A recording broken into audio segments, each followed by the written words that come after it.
Hello বন্ধুরা, কেমন আছো সবাই? চলো দেখে নেব তোমাদের রিলেশনশিপের জায়গাটাই এই মুহূর্তে কি হতে চলেছে।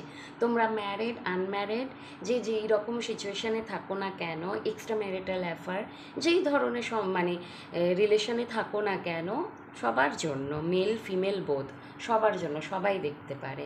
ওকে, মেবি এই মুহূর্তে তোমাদের মধ্যে কেউ একজন মুভ অন করেছো, মুভ অন করার পরেও কিন্তু ওয়েটিংয়ের এনার্জি আছে। ইয়েস, কেউ একজন বেরিয়ে গেছো, আর কারণ তোমাদের মধ্যে অনেক বেশি ডিস্টেন্স চলে এসছে এবং এই মুহূর্তে না তোমরা ভীষণ হ্যাংম্যান হয়ে আছো, মানে ঝুলে আছো আর কি। না বেরাতে পারছো, না ঠিকভাবে মুভ অন করতে পারছো, নাই সম্পর্কের মধ্যে আবার সম্পর্কটাকে ঠিকভাবে চালিয়ে নিয়ে যেতে পারছো, কোনোটাই পারছো না, যার জন্য না ঝুলে আছো আর কি। মুভ অন করে নিয়েছো কিন্তু তোমাদের মধ্যে মেবি হয়তো ব্রেকআপ হয়ে গেছে, কিংবা তোমরা সম্পর্কটাকে দা এন্ড করে দিয়েছো, বেরিয়ে গেছো।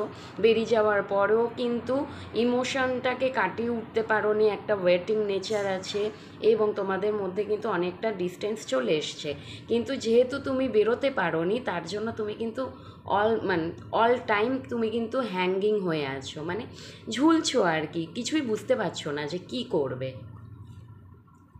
এবং হ্যাঁ, এম্পারার চলে এসছে, মানে সম্পর্কটা ঠিক হতে একটু সময় লাগবে, হতে পারে তোমরা কেউ একজন এখন এম্পারার হয়ে আছো, মানে নত হবে না এই মুহূর্তে, কেউই নত হবে না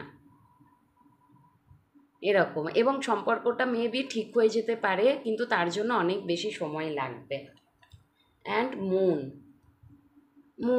এই মুহূর্তে তো মনে হয় না সেইভাবে ঠিক হয়েছে বলে। মুনের কার্ড চলে এসছে, তোমরা কেউই ভালো নেই।